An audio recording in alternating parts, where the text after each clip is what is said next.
അപ്പം ഞങ്ങളുടെ വീടിൻ്റെ അടുത്ത് ഇതുപോലെ തന്നെ ഒരു കേക്ക് ഉണ്ടാക്കുന്ന ഒരു സ്ഥലമുണ്ട്, സി കേക്ക്സ് എന്ന് പറഞ്ഞിട്ട്. അവിടെ ഒരു മായ ചേച്ചിയുണ്ട്. അവരാണ് എനിക്ക് ഇൻസ്റ്റിറ്റ്യൂട്ടിൽ കേക്ക് മുറിക്കണം എന്ന് പറഞ്ഞപ്പോൾ വൈഫ് അവരെ കോൺടാക്ട് ചെയ്തിട്ട് ഒരു കേക്ക് ഉണ്ടാക്കി. ഞാൻ ഈ ഹാപ്പിനെസിൻ്റെ കാര്യം പറഞ്ഞത്. അപ്പം എന്താ തീം വേണ്ടതെന്ന് ചോദിച്ചു. അപ്പം എൻ്റെ അടുത്ത് വൈഫ് വന്നിട്ട് ചോദിച്ചു എന്ത് തീമാണ് വേണ്ടത്. ഞാൻ പറഞ്ഞു എന്ത് തീം, ബർത്ത്ഡേ, ഹാപ്പി ബർത്ത്ഡേ, അതന്നെ വയസ്സോ എഴുതിക്കോ, വേണമെങ്കിൽ 42 നീണ്ട് എഴുതിക്കോ എന്ന് പറഞ്ഞിട്ട് സാധനം വിട്ടു. പക്ഷെ അവർ കൊണ്ടുവന്നപ്പം അതിനകത്ത് ഒരു മൈക്ക് എന്നുവെച്ചാൽ ഒരു പ്ലെയിൻ കേക്ക്, വലിയ സംഭവം ഒന്നല്ല, ഒരു പ്ലെയിൻ കേക്ക്, ഒരു നല്ല കളർ, ഒരു ലൈറ്റ് ബ്ലൂ അല്ല, ഒരു ഇലക്ട്രിക് ബ്ലൂ, അങ്ങനെ എന്തോ ഒരു കളർ.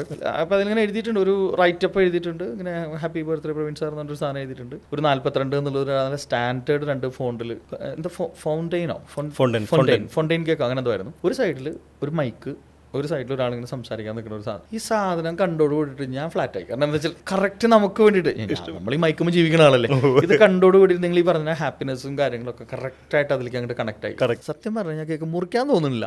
കാരണം വെച്ചാൽ നമുക്ക് ആ ഒരു ഭംഗിയും കാര്യങ്ങളൊക്കെ വന്നപ്പോൾ, പക്ഷെ അത് അവിടെ ആ ഇൻസ്റ്റിറ്റ്യൂട്ടിലുള്ള എല്ലാ ആളുകളും പറഞ്ഞു സാർ അടിപൊളിയുണ്ട് കേക്ക്. അപ്പോൾ ഇതൊരു ചെറിയൊരു ഷോപ്പാണ്, അത്ര വലിയ ബ്രാൻഡഡ്, വലിയ എന്താ പറയുക, ഇങ്ങനെ വലിയ ബേക്കറി ഒന്നുമല്ല, ഞങ്ങളുടെ നാട്ടിലുള്ള ഒരാൾ തുടങ്ങിയ. അപ്പോൾ എനിക്ക് തോന്നുന്നു ഇങ്ങനെയുള്ളൊരു ബിസിനസ് സാധ്യതകൾ ഒരുപാട് തീർച്ചയായിട്ടും. ഇപ്പൊ പറഞ്ഞല്ലോ ഒരു മൈക്ക് എന്ന് പറഞ്ഞാൽ, ഈ ഒരു കൺസെപ്റ്റിന് പറയുന്നത് ക്രിയേറ്റീവ് ബേക്കിംഗ് എന്ന് പറയാം. ക്രിയേറ്റീവ് ബേക്കിംഗ്, അതായത് ഇപ്പോൾ എൻ്റെ കമ്പനി, ഞാനൊരു ബിൽഡർ ആണെന്നുണ്ടെങ്കിൽ, ഇപ്പോൾ എൻ്റെ ഒരു 4-ാമത്തെയോ 5-ാമത്തെ പ്രോജക്റ്റ് ആണെന്നുണ്ടെങ്കിൽ, അവരുടെ ആ 4 പ്രോജക്റ്റ് അത് കേക്കിൽ കൊണ്ടുവരാൻ പറ്റും.